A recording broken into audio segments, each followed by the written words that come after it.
Olá você, começa agora o Pauta Especial aqui pela sua TV Educativa Canal 3. Hoje nós vamos conversar sobre uma ação que aconteceu a semana que passou. 3 ministros do governo federal estiveram aqui. Vamos conversar sobre o crack e de como o crack entrou no cotidiano de todos os estados, todos os municípios. O crack chegou, está batendo na sua porta e a gente precisa saber o que fazer com esse mal que chega até os nossos lares. Nós vamos conversar com Jardel Aderico, ele é o secretário de Estado da Promoção da Paz. Jardel, antes de mais nada, muito obrigado por comparecer e participar do programa. Tranquilo, sempre atento. Qual é o saldo? O que é que ficou da presença dos 3 ministros aqui, desse lançamento, de um programa federal? Crack é possível vencer. Elias, o grande ganho durante a presença dos ministros foi a percepção dos ministros de que Alagoas já estava concretamente dando passos importantíssimos para acolhimento e intervenção diante desse público, de alguma forma de atenção a esse público que se relacionava com o tráfico e com o consumo. Eles saíram convencidos de que as ações existiam, mas precisavam ser ampliadas. E aí o entendimento de que era preciso que a equipe dos ministérios sentasse com a equipe do governo de Alagoas e observasse onde estão as semelhanças das ações de Alagoas e as ações que o plano propõe, para que aí a gente possa definir como essas ações de Alagoas, com o apoio do governo federal, podem ser ampliadas e estendidas, inclusive, ao interior, onde está sendo necessária uma atuação imediata no tocante a acolhimento e proteção e atenção em todos os aspectos, saúde, assistência e acolhimento. Se necessita de recursos. Recursos estão garantidos para que isso aconteça? Há a lógica de recursos. Para cada ação que o plano propõe, no eixo autoridade, você tem as ações de segurança pública, de monitoramento e presença ostensiva da polícia, inclusive com instrumentos de inteligência. Esse é o diferencial que o plano propõe. Óbvio que o secretário Dário César já está agora em processo de licitação, todo o monitoramento de vídeo de Maceió, completo. Então, o que vem a mais do governo federal? O complemento desse monitoramento, através de vídeo monitoramento, mas com equipamento, digamos, de longo alcance para a identificação das cenas de uso, onde há as cenas de uso nas regiões de maior incidência da presença do crack, para que a partir da identificação da ação da polícia, e a intervenção não é só de polícia, de devir dizer, você tem que sair daqui, mas é de polícia, mas também, ao mesmo tempo, da assistência e da saúde. Olha, você precisa sair daqui, mas tem para onde você ir. Tem como você ter a atenção na saúde, na assistência necessária, inclusive o acompanhamento familiar. São 3 pontos de discussão, Saúde, segurança e prevenção. Exatamente. No aspecto de segurança, que a gente chama de eixo autoridade, vídeo monitoramento e o policiamento de presença ostensiva, com instrumentos de inteligência. São esses 2 aspectos. Vão se definir 2 ou 3 bairros para o início da ação, mas isso gradativamente vai ocupando, digamos, no aspecto de prioridade, vai ocupando os bairros onde há maior incidência de crack. Até tem uma cobertura ampla em toda a capital e na região metropolitana, onde é a maior incidência do uso de crack no estado. Bom, isso tudo para ações sobre coisas que já existem. Não é? A saúde também nesse sentido. Exato. Exato. Daquele que já é drogadito. Daqueles que já existem. O que para a gente nós teremos mais recapitular... casas. Quantas casas de acolhimento nós temos hoje? Hoje nós temos 31 casas de acolhimento no modelo acolhimento. Mas a gente não pode dispensar... Só em Maceió ou isso? Não, ela está espalhada em todo o estado, cerca de 16 municípios. Mas a gente não pode dispensar a ação do município de Maceió, da Prefeitura de Maceió, com o consultório de rua, que é o ir ao encontro do morador de rua, usuário de droga, e oferecer a ele uma assistência.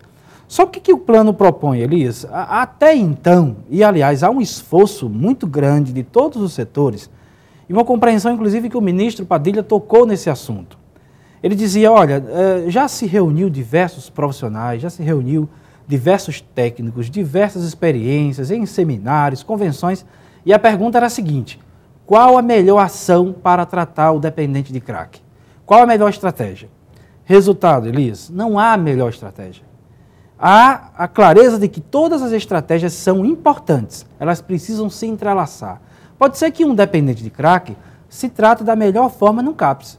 Pode ser que ele se trate da melhor forma em casa, inclusive. Pode ser que ele se trate da melhor forma numa comunidade acolhedora, numa instituição de acolhimento. Pode ser que ele se trate da melhor forma numa clínica, tendo consultas periódicas com um psicólogo ou com um psiquiatra. Então, cada caso de usuário é um caso. Pode ser que um dependente de crack precise apenas da atenção à saúde.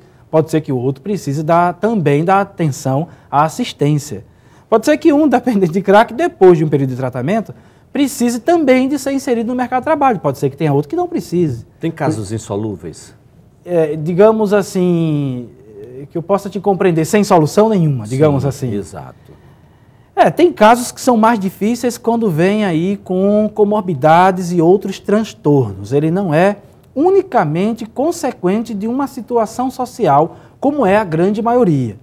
Você pode ter digamos, uma forma mais popular e talvez ignorante de expressar, um deficiente mental que é usuário de crack. Ele precisa de diversos outros tratamentos e atenções. A gente teria clínicas, nesse caso, que pudesse conceder o internamento e o tratamento, e aí vai um tratamento medicamentoso também. Né? Neste caso é o hospital psiquiátrico. Aí você tem uma rede de hospital psiquiátrico que dá atenção no meu entendimento, com cobertura necessária para este caso de um usuário de crack, que na verdade ele é um usuário de crack decorrente de um problema anterior. A gente sabe a droga é avassaladora. É avassaladora. Ela tem um poder de conquista, de sedução e de manutenção dele. É compulsiva, né? A gente pode dizer até que o crack cria um ambiente interior, no dependente, incontrolável. Ele perde todo o senso de julgamento, todo o senso de responsabilidade, não tem uma condição de avaliar o que está certo ou errado.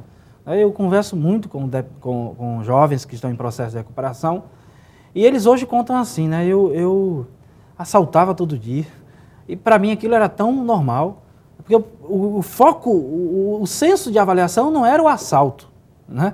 Era que ele precisava ter dinheiro para comprar droga. O que fosse necessário ser feito para isso, ele faria, inclusive matar. Isso começa em casa, né? Com um pequeno furto. Começa em casa. Começa a assumir eletrodomésticos. Depois que acaba tudo em casa, ele precisa manter o vício e aí o tráfico começa a ter um outro relacionamento diferente, que aí isso vai aparecer nos dados da violência em Alagoas. Ele recebe uma arma e diz, olha, você está me devendo R$300, toma aí e vai providenciar o dinheiro. Ele vai providenciar. Aí vem o assalto a transeunte, vem o assalto a coletivo, vem o assalto ao pequeno ponto comercial na periferia, vem a tentativa de assalto, latrocínio, com consequente possibilidade, inclusive, de homicídio. Então, nesse ponto, é como se fosse uma espiral. Tem o dependente, e à medida que ele vai ampliando essa relação dele com o consumo, Elias, e com o tráfico, esse espiral vai aumentando, né? Ele vai aprofundando a sua relação com a violência. É muito difícil encontrar um dependente de crack com 2 anos de uso que não tenha registro em boletim de ocorrência. Pois é, essa é uma curiosidade que eu tenho. Qual é o perfil do usuário de crack alagoano? A gente já tem pesquisas, números que possam nos mostrar uma face mais clarividente clara, né? do que realmente ele é? Olha, nós temos o perfil que foi levantado na Secretaria de Promoção da Paz, mas uma coisa precisa ser dita. Ele pode não ser um perfil verdadeiro, porque a classe média e a classe média alta e a classe alta não procuram os serviços da Secretaria. Essa classe, ela procura os serviços em outros estados.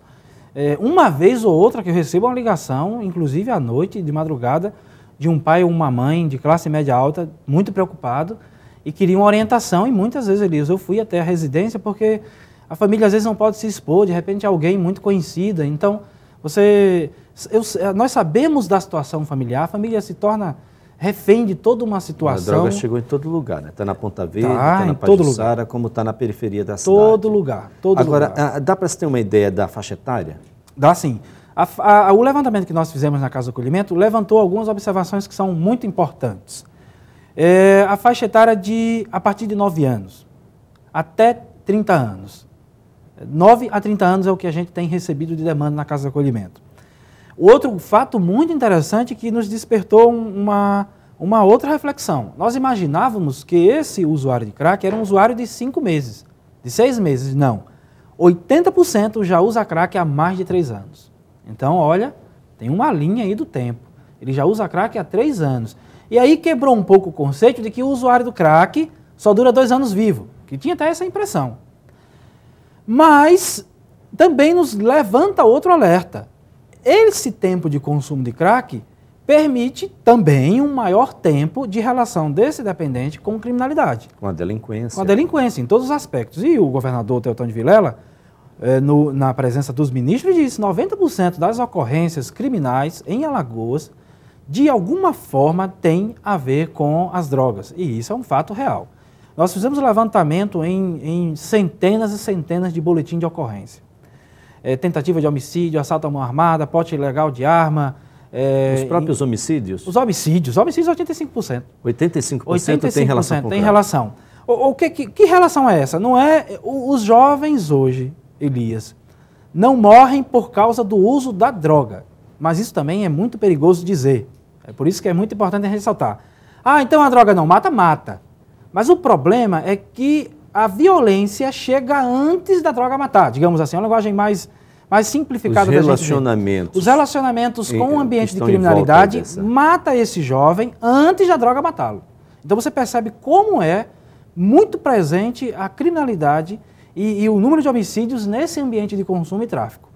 Então o jovem não chega nem, não dura 3, 4 anos, porque uma dívida, uma relação com o tráfico colocará certamente ele na lista do número de homicídios. Pois é, o que é lamentável, né? E claro que a gente vai continuar conversando sobre esse assunto aqui com o secretário Jardel Aderic, até porque nós vamos conversar também sobre a prevenção e até que ponto o álcool, né, deve ser encarado com a mesma eficiência, a mesma voracidade das autoridades que é dada, por exemplo, ao tratamento do crack. Será que um não leva ao outro?